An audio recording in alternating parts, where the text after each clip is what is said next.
如果神許可咧，我會繼續做啲咩嘢咧？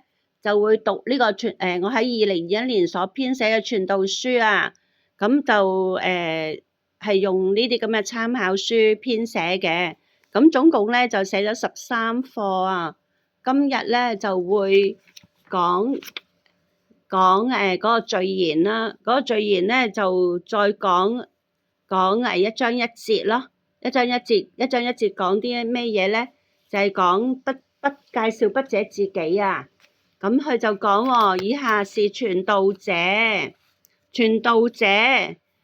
就是在耶路撒冷作王大衛的兒子所說的話。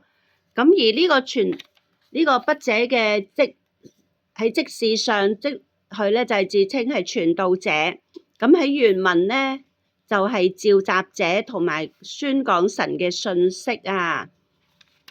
好啦，咁佢喺血統上咧就係大衛嘅兒子啦。咁同埋咧佢嘅尊名上咧，佢就佢係做緊喺耶路撒冷作王啊。